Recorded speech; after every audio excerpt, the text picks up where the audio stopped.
KMAC is a proud corporate partner of Texas Tech Athletics. Today, it's Texas Tech and Oklahoma State. And now, with all the pregame analysis from the best, this is KMAC Red Raider Nation's Countdown to Kickoff, sponsored by Terry County Tractor.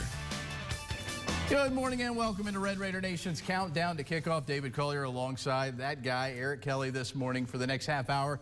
We get you ready for the Red Raiders' first 11 a.m. kickoff of the season with Oklahoma State.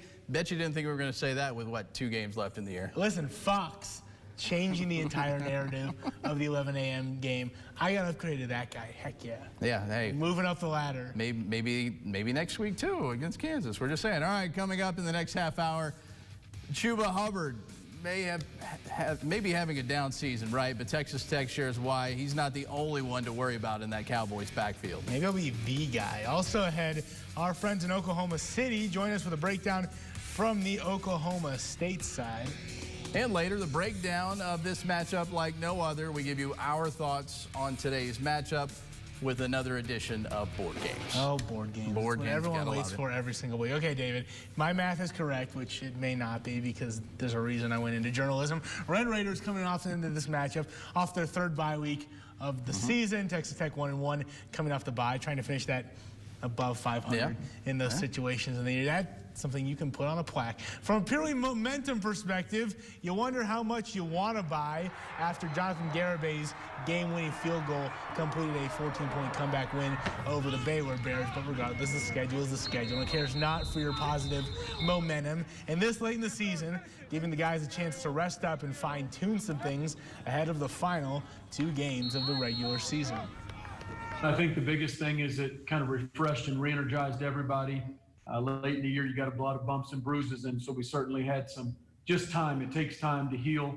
We had good practice time, a lot of good fundamental work, some stuff with some young players. We as a staff, and Coach Wells does a great job of kind of organizing our week, but we get a little extra kind of self-scout or self-evaluation, and then what are we doing well or things that we aren't doing as well. And when you get to this kind of point in the season, some of the things you're not doing as well, you just kind of say, okay, let's put them, instead of let's continue to work at it or let's see if we can get better at it, it's like, hey, let's put it away.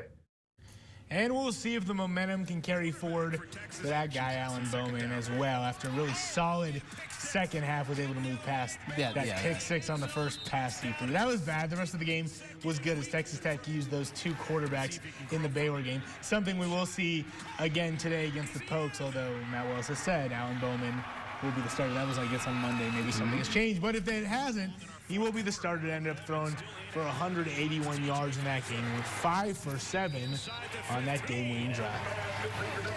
After that first drive, did a nice job when he came back in the second half and kind of came right in and got going. Didn't need to kind of worry about what had happened, was able to kind of put that behind him and go out and be aggressive. It's been a blessing, honestly. That's kind of all I've kind of wanted to do, is be able to prove to everyone that I can be healthy, I can be fine, and I can play. So it's refreshing that I'm not in the training room. I love Drew to death, but I don't have to see him every day. It's probably a good thing. Yeah, Coach Wells did say on Monday, if we were to play today, they are playing today, and I think if we asked him today, right, he would. Too many todays. I know. You messed up my brain on that. Meanwhile, today Oklahoma State, might have the same issue. Last week they did. They had to play 2 quarterbacks. Spencer Sanders knocked out of that game for part of the duration against the Sooners, giving way to Shane Illingworth, who completed just 5 of his 21 pass attempts. Bad? Not good. He had 71 yards and a touchdown in the game against the Sooners. Maybe a better showing than Sanders actually had against OU. Didn't have a touchdown and threw an interception. Just part of a sophomore slump for Sanders this year, who has thrown 4 interceptions compared to just 5 touchdowns. Mike Gundy mentioned this week needing the offensive line to maybe protect him a little bit better. That might help out. And that will definitely be the case now because Illingworth testing positive for COVID-19 this week. So he won't be available if Sanders does struggle, putting to rest any possibility of Oklahoma State going to that freshman quarterback. Not that the Texas Tech coaching staff was expecting anyone besides Sanders to start anyway. It's hard to change mid-flight in the course of a game, just how we're going to go from this plan to this plan. Are there some things that you can adjust or adapt to your game plan? Probably, but I think you have to build a game plan, around who you think is going to start the game. And based on what I saw the other night, coming back, we're fully prepared for him to start. Yeah, we know who's going to start at running back, right? The Red Raider defense is going to have to slow down not one but two running backs in this one. Chuba Hubbard had 156 yards a year ago, also ran the ball into the end zone 3 times in that game. A lot of people forget he did have a good game in what was a lot closer than a lot of people remember, right? But the junior has been slowed by an ankle injury of late. Still third in the Big 12 despite that in rushing yards per game. If he's not 100%, then L.D. Brown is more than capable. He's 6th in the conference in rushing yards a contest. Cuba and LD both as a 1-2 punch at tailbacker. You know you have to contend with. You have to be able to try to stop and slow down their run. Cuba obviously has everything you look for in a running back. He's got great vision, balance, strength. He's elusive, breakaway speed.